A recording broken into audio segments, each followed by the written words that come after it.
Mantan Ketua Umum Partai Demokrat Anas Urbaningrum bakal bebas dari penjara pada tanggal 11 April 2023 siang.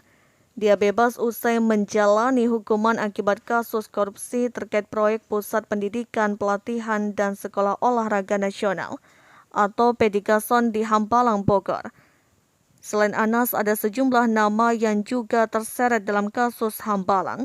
Mereka adalah mantan Menteri Pemuda dan Olahraga atau Menpora Andi Malaraeng, mantan Kepala Biro Perencana Sekretariat Kemenpora Dedi Kusdinar, Dirut PT Dutasari Citra Laras atau DCL Mahfud Suroso, mantan Bos PT Adikarya Tengku Bagus Muhammad Nur, mantan anggota DPR dari fraksi Demokrat Angelina Sondak dan Koel Malaraeng. Anas Urbaningrum dijatuhi hukuman 8 tahun penjara dan denda 300 juta rupiah, subsidi 3 bulan kurungan. Anas dinyatakan terbukti bersalah melakukan korupsi dan pidana pencucian uang. Menyatakan terdakwa Anas Urbaningrum terbukti secara sah dan meyakinkan melakukan tindak pidana korupsi yang dilakukan secara berlanjut dan tindak pidana pencucian uang yang dilakukan secara berulang kali, ujar Hakim Ketua Haswandi di Pengadilan Tindak Pidana Korupsi Jakarta pada Rabu 24 September 2014.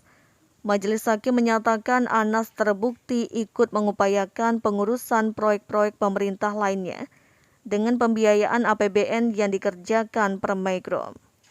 Anas juga dinyatakan menerima sejumlah pemberian yaitu duit 2,2 miliar rupiah dari Adikarya yang mengerjakan proyek Hambalang duit 25,3 miliar rupiah dan 36,70 USD dari Permai-Group serta penerimaan 30 miliar rupiah dan 5,225 juta USD yang digunakan untuk pelaksanaan pemilihan Ketua Umum Partai Demokrat. Selain itu ada pula penerimaan lainnya yaitu mobil Toyota Harrier, Toyota Valfire, dan fasilitas berupa survei pencalonan dari Lingkaran Survei Indonesia sebesar 478,6 juta rupiah pada April sampai Mei 2010. Anas juga dinyatakan terbukti melakukan tindak pidana pencucian uang. Anas membelanjakan duit hasil korupsi untuk membeli tanah dan bangunan, diantaranya tanah bangunan seluas 639 meter persegi di Jalan Teluk Semangka Blok C9 nomor 1 Durensawit, Jakarta Timur, Jalan Selat Makassar Perkap Al Blok C9 nomor 22 Durensawit. Vonis terhadap Anas kemudian naik tajam pada tingkat kasasi. MA memutuskan Anas dihukum 14 tahun penjara.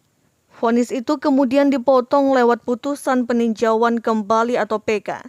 Dia divonis 8 tahun penjara dan denda 300 juta rupiah, subsidi 3 bulan kurungan, serta uang pengganti 57 miliar rupiah dan 5,2 juta USD.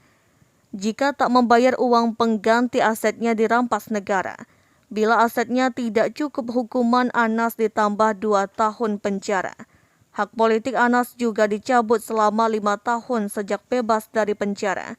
Dia telah menjalani hukuman di Lapas Sukamiskin, Bandung.